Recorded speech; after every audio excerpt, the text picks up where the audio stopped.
Video کو like کر کے آگے شیئر ضرور کر دینا۔ سلمان فارسی رضی اللہ تعالیٰ عنہ ارشاد فرماتے ہیں، سن لیں بالخصوص میرے وہ نوجوان بھائی جو لوگ گندی چیزیں اور حرام چیزیں دیکھتے ہیں، زنا کی فلمیں دیکھتے، فرماتے ہیں حضرت سلمان فارسی کہ میں اتنا تو برداشت کر سکتا ہوں کہ مجھے مارا جائے پھر زندہ کیا جائے، پھر مارا جائے پھر زندہ کیا جائے، پھر مارا جائے پھر زندہ۔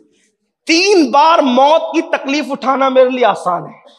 ذرا ان کے جملے پہ غور کر لیں، میری بہنوں کی بھی توجہ۔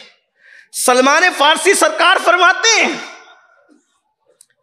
کہ 3 مرتبہ موت کی تکلیف میں اٹھا سکتا ہوں، یعنی مر کے زندہ ہو سکتا ہوں۔ اور ایک بار موت کی تکلیف کیا ہے پتہ ہے؟ انسان کو تلوار کی 313 ضربیں ایک ساتھ لگائی جائے تو اتنی تکلیف نہیں ہوتی جتنی تکلیف انسان کو مرتے وقت ہوتی ہے۔ زمین اور آسمان کو انسان کے سینے پہ لپیٹ کے رکھ دیا جائے تو اتنا بوجھ نہیں ہوتا جتنا موت کا بوجھ انسان محسوس کرتا ہے۔ انسان سوئی کے ناکے سے سانس لے تو کیا کیفیت ہوتی ہے، اس سے زیادہ مرتے وقت انسان کا دم گھٹتا ہے۔ اب سن لو، اپنی راتوں کو رنگین کرنے والے خدا کے لیے اپنے حال پہ رحم کر لیں۔ یہ دنیا میں مکر فریب کا شکار ہونے والے، شیطان کے ہاتھوں کٹ پتلی بننے والے، جوانی کو داؤں پہ لگانے والے، جوانی کی راتوں میں پاپ کرنے والے، ذرا توجہ سے دھیان سے سن لیں، اللہ دور نہیں ہے، اللہ شے رخ سے زیادہ قریب ہے۔ وہ ہم سے غافل نہیں ہے، وہ غافل ہونے سے پاک ہے۔ سنتم ولا نوم، اس کو کبھی اونگ نہیں آتی، اس کو کبھی نیند نہیں آتی، وہ اس کی شان ہے۔ ان اللہ کان علیکم رقیبا، وہ تم پر کڑی نگرانی کر رہا ہے۔ سب کی نظروں سے چھپ سکتے ہو، رب کی نظروں سے نہیں چھپ سکتے، اور اس کی شان یہ ہے، شان غیرت یہ ہے، ان عذاب ربک لواقع، اور بے شک تیرے رب کا عذاب واقع ہو کر رہے گا۔ ما لہ من دافع، جب وہ عذاب دینے کا فیصلہ کر لے تو اللہ کے عذاب سے تجھے کوئی نہیں بچا سکتا۔ مقرب سے مقرب بندہ بھی اگر دعا کر دے اور وہ فیصلہ کر لے تو اللہ اس مقرب بندے سے کہہ دیتا ہے تو نے دعا نہیں کرنا، تو میرا محبوب بندہ ہے، تو نے، میں فیصلہ کر چکا۔ وہ اے شان کما، کیا غیور اور غیرت والا ہے۔ قرآن اٹھا کے پڑھ لیں، قرآن، اللہ کی کتاب پڑھ لو۔ جس وقت لوط علیہ السلام کی قوم پر اللہ نے عذاب نازل کرنے کا فیصلہ کر لیا، بڑے نرم دل پیغمبر حضرت ابراہیم خلیل کو پتہ چلا کہ لوط کی قوم پہ عذاب آنے والا ہے، لوط میرا بھتیجا ہے، ہاتھ اٹھا کر عرض کی مولا تو نے اپنا خلیل بنایا ہے، قوم لوط کو عذاب سے بچا لے۔ تو جواب آتا ہے، اس کا مفہوم پیش کر رہا ہوں، میرے خلیل تو میرا چہیتا اور پیارا ہے، تیری دعا تو قبول ہے، مگر ان کے لیے دعا نہ کرنا کیونکہ میں عذاب نازل کرنے کا فیصلہ کر چکا ہوں، اور جب میں فیصلہ کر لیتا ہوں تو پھر اس کا فیصلہ ہے۔ لا تبدیل لکلمات اللہ، اللہ کا فیصلہ نہیں بدلتا، اللہ کے کلمات نہیں بدلتے۔ اللہ اکبر۔ اور پھر عذاب کی شان کا اللہ اکبر، خود ارشاد فرماتا ہے ان بطش ربک لشدید، تیرے رب کی پکڑ بڑی سخت ہے، جس کی بھی پکڑ کرتا ہے بہت سختی سے کرتا ہے اور عبرت کے قابل بنا دیتا ہے۔ یاد رکھنا، اگر چھوٹ دے رہا ہے، اگر ڈھیل دے رہا ہے تو اس کو غافل مت سمجھنا، اس کو کمزور مت سمجھنا۔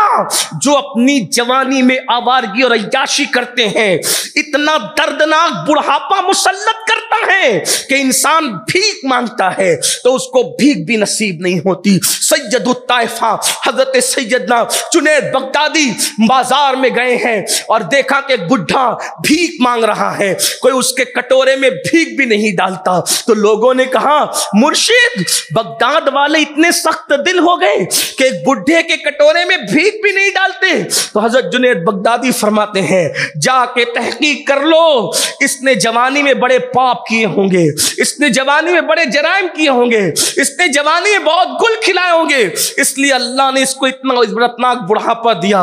اے میری قوم کے جوانوں کیا سمجھ رکھا ہے؟ تو وہ بات پوری کر دوں. سرکار سلمان فارسی کہتے ہیں 3 مرتبہ مر کے زندہ کیا جانا وہ تکلیف تو اٹھا سکتا ہوں, مگر 1 مرتبہ کسی کی شرمگاہ دیکھ لوں یہ مجھ سے برداشت نہیں ہو سکتا.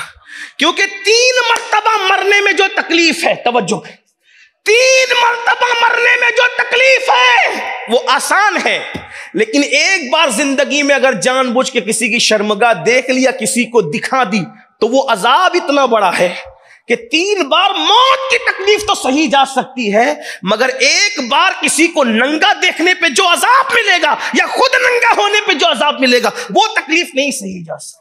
کون کہہ رہا ہے؟ یہ حضرت سلمان فارسی کہہ رہے ہیں. اب مجھے بتاؤ, ایک بار کسی کی شرمگاہ دیکھنے پر یہ عذاب ہے, تو جو راتوں کو زنا دیکھتے ہیں ان کے لیے کیا عذاب ہے؟ اور یہی زنا کی فلمیں میری قوم کے جوانوں کی جوانی کو آگ لگا رہی ہے. 16 سال اور 17 سال کی عمر میں پہنچ کر وہ کچھ کر لیتے ہیں جو 35-40 سال کی عمر میں پہنچ کر بھی کرنے کا تصور نہیں تھا. آج جوانیاں لٹ رہی ہے, جوانیاں برباد ہو رہی ہے. آج شریف ماں باپ سکون سے نہیں سو پا رہے. ہر ماں باپ کی تڑپ ہے یہ, میرا بچہ کہاں ہوگا, میری بچی کہاں ہوگی. اور جو ماں باپ سکون سے سو رہے ہیں کہ میرا بچہ تو بگڑ ہی نہیں سکتا, ان کو یہ بات کا احساس نہیں کہ جب نوح علیہ السلام کا بیٹا بگڑ گیا تو کون سی کھیت کی مولی ہے, آپ کہاں ہو؟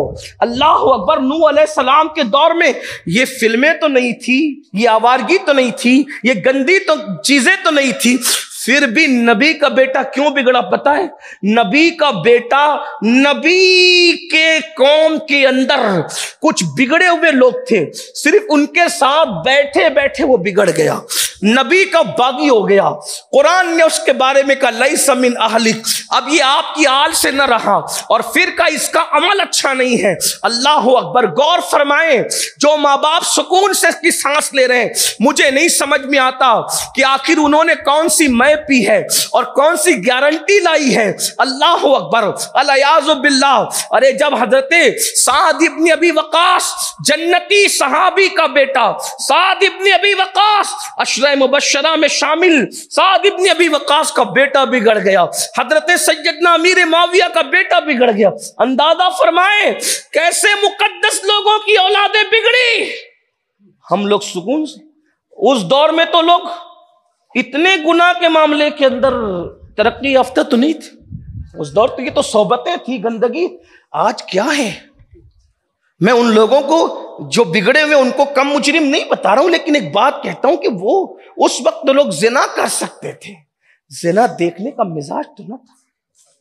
آج کتنی گندی فلمیں ہیں, اور یہ گندی فلمیں کتنے گناہوں کی طرف لے جا رہی ہے. ایک گناہ تو یہ ہے کہ نوجوان اپنے ہاتھوں سے اپنی جوانی کو ضائع کرتے, بعد میں شادی کے قابل نہیں رہ جاتے, پاگل بھی ہو جاتے ہیں, پھانسی بھی لیتے ہیں.